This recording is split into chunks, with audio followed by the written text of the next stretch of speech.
Okay, Jake, it's great. It's lovely sitting here outside. I know you're talking tomorrow, so I don't know how you're going to answer the question about whether we need a new relationship between the arts and the public. Because there's a lot of chat about and a lot of talk around the theatre that audience should become players, that everything should change about our relationship in order to make the public more engaged. But equally, there's been ancient models, of communities coming together, enjoying theatre, and that's been the model. So where do you stand on this? Well, I mean, let's go back to Greece, Epidaurus, it was a big public stage where people shared what was important about their society with each other through a narrative. What's changed? Just every now and then we've appropriated the form simply for making money. And as long as we remember it's a dialogue and the audience are part of that dialogue, it's our chance, really. But do you think the audience is part of that dialogue now? Because I guess, seriously, some of the challenge has been that the audiences haven't been as engaged as they might be. Is that because of the work? Is it because of the theatres? Is it because of the time we're putting things on? Because we don't involve them enough? What do you reckon? I think that, like any form of communication, people are seeking to do different things with the form.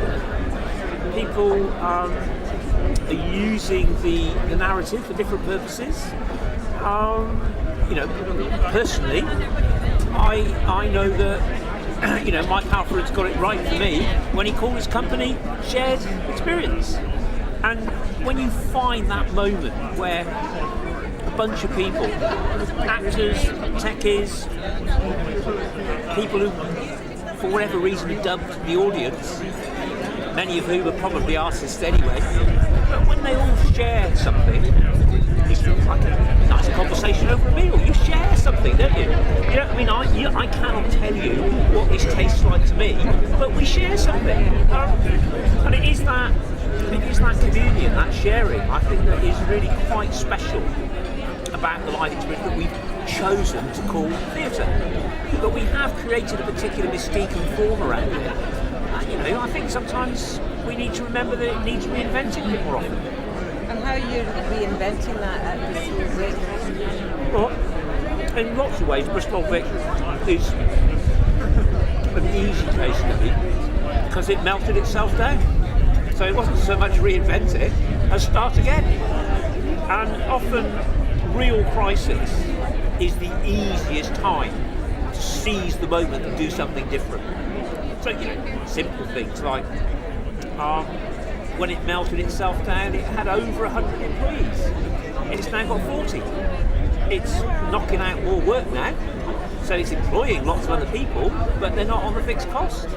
So create a bit of space to take some risks, create some flexibility.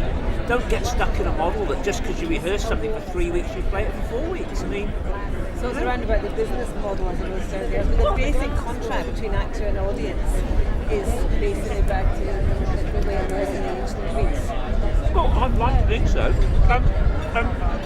What Bristol Vic's got is the beauty of a timber 18th century auditorium, which is a horseshoe, which if you try to use it as a cross-arts theatre, doesn't work. Shit sightlines. What a surprise. That is not the way it was designed. It was designed that actor and audience were in one room, lit, with one light, and you shared. It's important to watch the audience as it was to watch the actor.